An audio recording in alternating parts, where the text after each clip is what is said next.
With a dry thud, the ball soared into the air and sailed toward left field.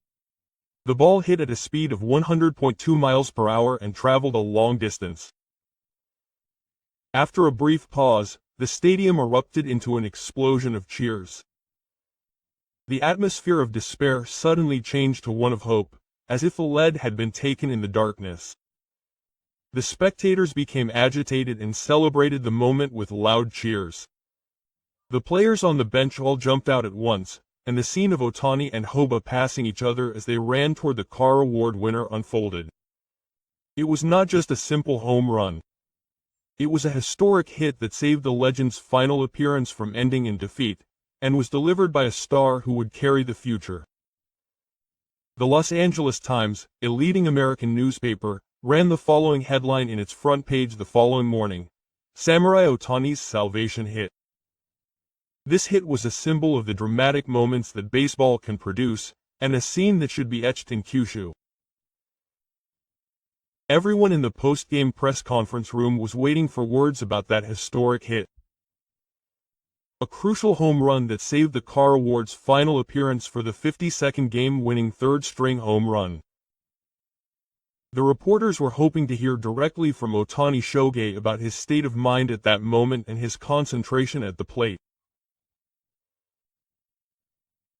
But when Ohtani first opened his mouth, the words that came out of it were completely unexpected.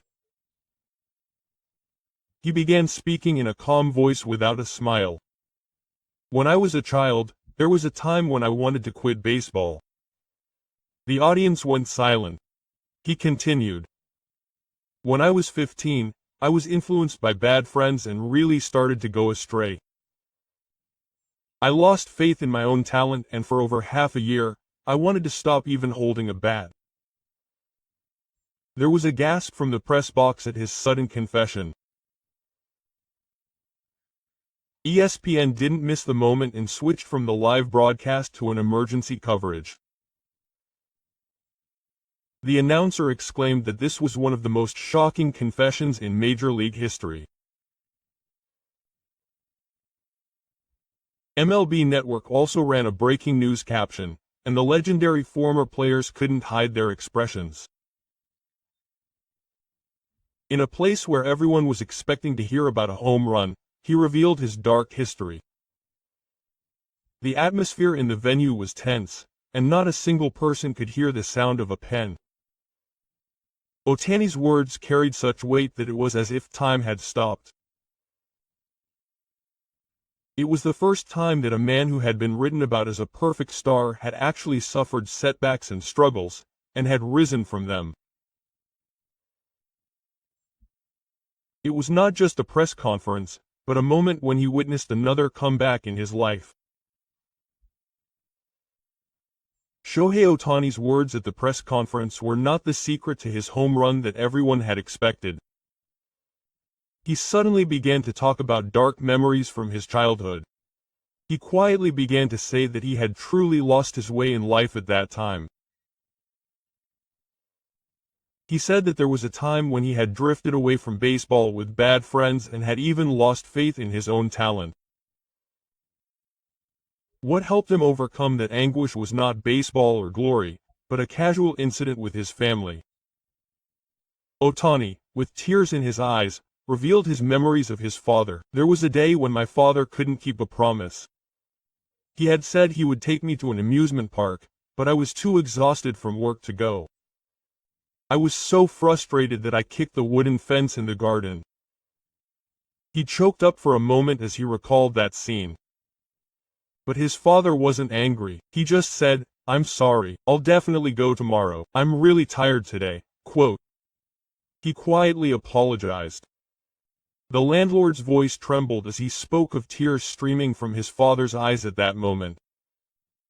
At that moment, I immediately apologized to my father for my immaturity. My father embraced me. His warmth saved me. The atmosphere in the press box suddenly became tense.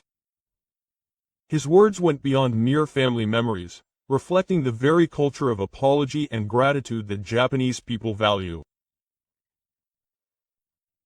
At that moment, both the audience and the reporters understood why Shohei Ohtani continues to fascinate people. This confession quickly spread throughout the United States, and former Red Sox star Toshi Pedro Martinez made it public on live TV on the MLB network. It wasn't just his technique that produced that hit. It was his humanity. The studio fell silent at his words, and everyone nodded. Behind Shohei Ohtani was a story that went beyond baseball and the tearful teachings he inherited from his father. The path Shohei Ohtani has walked has by no means been a straightforward success story. In his youth, he once turned away from baseball and almost apologized for his association with bad friends. However, with the support of his family and his own determination, he recovered and chose to once again devote himself to the bat and ball.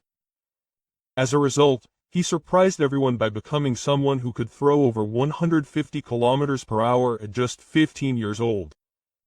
After entering high school, he further unleashed his talent at Hanamaki Higashi High School, where he practiced strict self-discipline and thoroughly trained for short periods. Of particular note is the presence of coach Hiroshi Sasaki, who supported his growth. Coach Sasaki's philosophy was that developing people comes first, and developing players comes later. Through the records and settings in his training diary, Ohtani learned how to stand up for himself. As a result, he evolved into a pitcher with a resting speed that was unusual for a high school student, and at the 2012 Summer Koshien, he finally recorded a shocking figure of 160 kilometers per hour. At that moment, not only baseball professionals from all over Japan, but even scouts from the major leagues were captivated by his presence. After the game, when the media asked Coach Sasaki, who was in Japan, for a comment, he replied, "It's no surprise that Shohei saved the Kerr Award. Because he is the one who once saved himself from darkness."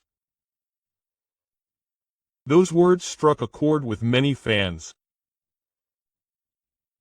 They showed that Ohtani's hit was not just a turning point in the game, but a comeback that symbolized his life itself. In the post-game interview, Shohei Ohtani surprised the world again. He spoke not about technique or the secret to victory, but about the spirit that lies deep within him. "I am a samurai. I stand on this field with the soul of a samurai." Those powerful words completely changed the atmosphere of the press conference. The reporters were momentarily speechless, drawn in by his earnest determination. NHK immediately reported on these comments in a breaking news report, explaining that today's 50-second home run was not just a hit. Shohei Ohtani showed the world the spirit that the Japanese people value at Dodger Stadium. American media also reported that he understood culture and pride, not just home runs, and treated him as a symbol rather than just a baseball player. Some American reporters who attended the press conference commented that they had been enthusiastic about the sound of his bat, but were now overwhelmed by the weight of his words. Ohtani continued, "Please come to Japan. You will understand why I fight like this." Quote, this appeal transcended sports and resonated as a message introducing the country of Japan to the world. The American media did not treat Ohtani Shohei's series of remarks as mere post-game comments.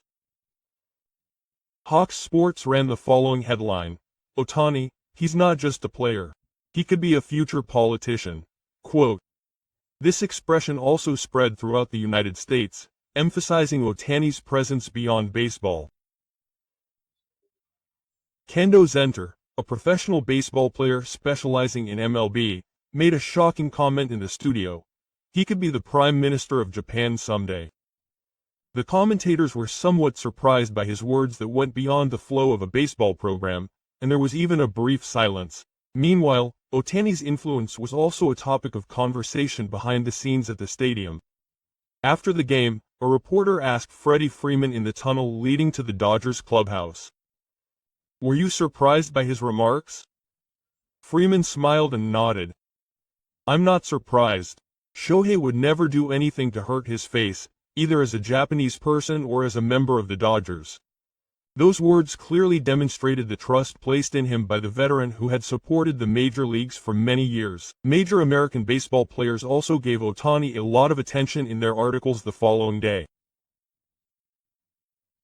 The New York Times argued that his words transcended sports and borders, while the Washington Post wrote that Ohtani's presence would have an impact not only on baseball but also on American society.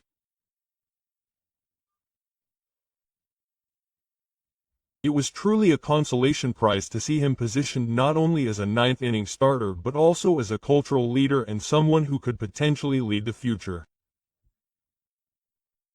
The shock after the game was not limited to the United States, but also spread across borders to Takumi. China's state broadcaster CCTV organized a special program to widely report on Shohei Ohtani's home run and his remarks.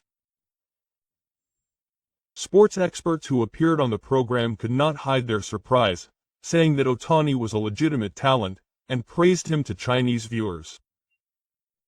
It was a consolation prize that even Chinese commentators, who are usually not very interested in baseball, commented on his play and personality. Furthermore, major comments were made in Chinese media, including the People's Daily and Wakiji.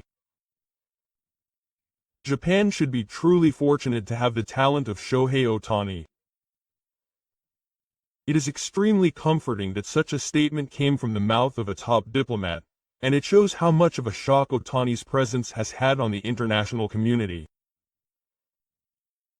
The comment was not just a passing comment, but was picked up in the context of Japan-China relations, and the debate was heated on social media, where it even began to take on political overtones. Millions of comments and shares were posted on message boards in China, with many claiming that Wei's influence was limited to a small political arena.